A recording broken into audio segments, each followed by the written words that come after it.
Сәлеметсіздер ме? Менің каналыма қош келдіңіздер. Бүгін сіздерге өте пайдалы кітаппен бөліскім келіп отыр. Байбота Қошым Ноғайдың авторлығымен жазылған әліппе кітабына обзор жасағым келіп отыр. Яғни мектеп жасына дейінгі бүлдіршіндерді дұрыс оқуға үйрету құралы бұл. Бұл кітаптың ең алдымен бізге ата-аналар мен тәрбиешілердің назарына дейді. Егер сіз балаңыздың мектепке барғанға дейін оқып үйренгенін қаласаңыз, бұл әліппе сізге өте үлкен көмек көрсете алады. Бұл жерде ең алғашқы 6 кеңес берілген, балаға қалай оқыту керек, неден бастау керек, нені дұрыс үйрету керек, барлығы жазылған.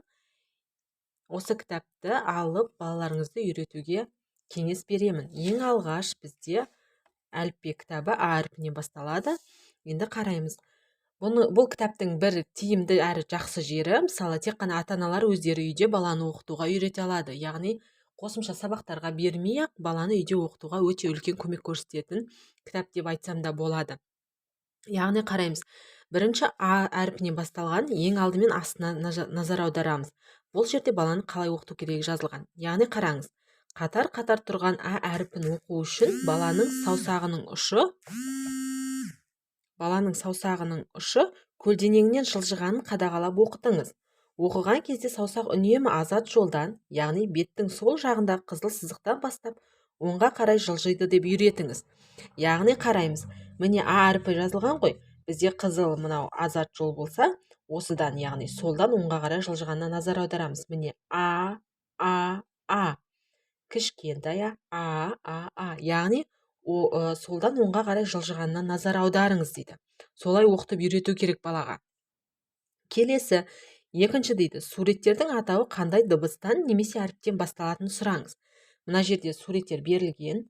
Егер балаңыз мектепке уже дайындалып жатқан бала болса, ол бұл суреттердің барлығын біледі. Яғни сіз сұрайсыз, мынау қандай сурет?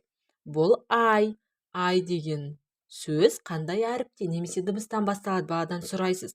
Бала айтады, А әрпінен басталады деп. Сол сияқты алма, аю, аққу, яғни суреттерге қарап отырып, оның қандай дыбыстан басталатынын балаға өзінен сұрап үйретесіз. Үшінші, А әрпін айтқан кезде ауыздың қалай кең ашылатынына назар аудартыңыз дейді. Қараймыз. Мына жерде баланың суреті көрсетілген. Яғни А деп айтқан кезде баланың аузы қалай ашылады, яғни дөңгеленіп ашылады. Көріп тұрсыздар ғой. Балаңызға А әрпін айтқызып, яғни аузының қалай ашылатынына мән беріп сұрағаныңыз дұрыс болады. Осы сияқты келесі әріп міне Р әрпін көрсетілген. Р әрпі. Яғни бұл жерде де міне саусақты жоғарыдан төмен қарай жылжытып, балаға баған бойындағы Р әрпін оқуды үйретіңіз дейді. Яғни енді бұлай оқуды үйретесіз. Р.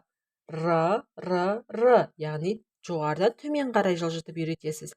Екінші, суреттегі заттардың атауының қандай дыбыстан немесе әріптен басталатынын сұраңыз. Р әрпін дыбыстаған кезде тілдің қалай орналасатынына назар аудартыңыз. Көрдіңіз бе? Міне ол жерде де осылай сурет көрсетілген. Суреттерге қарап баланың қандай сөз немесе қандай сурет, ол қандай әріптен немесе дыбыстан басталатынын баладан сұрайсыз.